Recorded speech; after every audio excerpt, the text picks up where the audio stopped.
اعوذ باللہ من الشیطان الرجیم بسم اللہ الرحمن الرحیم۔ مسلم شریف حدیث نمبر 2253۔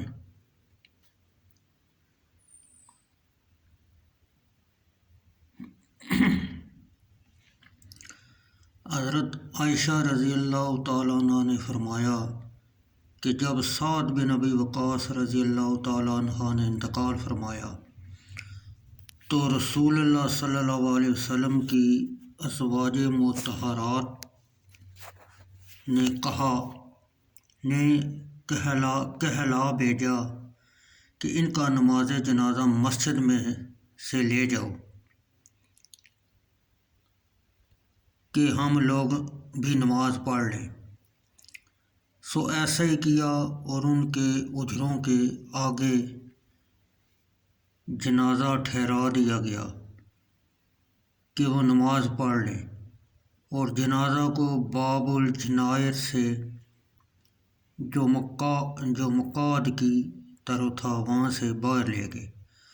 اور لوگوں کو یہ خبر پہنچی تو عیب کرنے لگے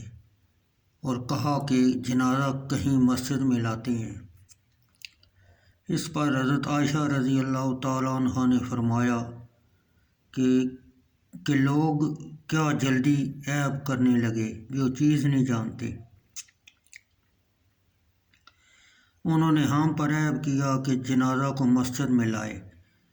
اور بات یہ ہے کہ رسول اللہ صلی اللہ علیہ وسلم نے بیضاء کے بیٹے سہیل پر نماز نہیں پڑھی مگر مسجد کے اندر۔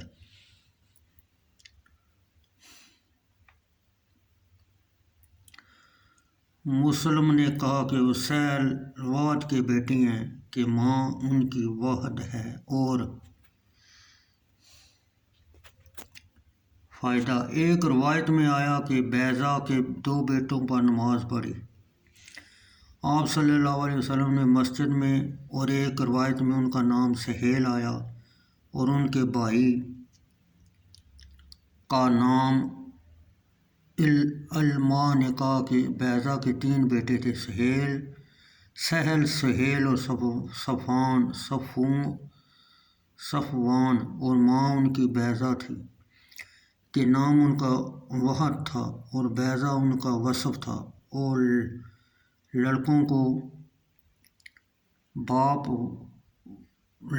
کا باپ وہب تھا۔ اور اس حدیث میں دلیل ہے امام شافعی رحمۃ اللہ علیہ کو اور اکثر لوگوں کو کہ وہ نماز جنازہ کو مسجد میں روا کہتے ہیں، اور یہی مذہب ہے ابی حبیب مالکی کا،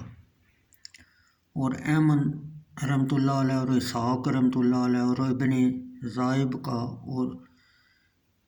ابو حنیفہ رحمۃ اللہ علیہ اور مالک کا مذہب ہے کہ نماز جنازہ مسجد میں جائز نہیں، اور دلیل لائے ہیں یہ لوگ ابو داؤد کی روایت کو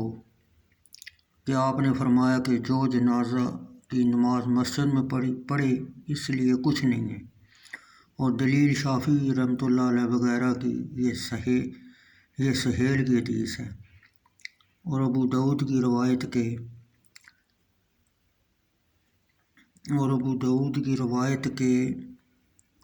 ان لوگوں نے 2 جواب دیے ہیں۔ ایک یہ کہ وہ ضعیف ہے، دلیل لانے کے قابل نہیں۔ امام احمد رحمۃ اللہ علیہ نے فرمایا یہ حدیث ضعیف ہے کہ اکیلے سالہ مولا تو ائمہ نے روایت کی، اور وہ ضعیف ہیں، اور اگر ثابت بھی ہو تو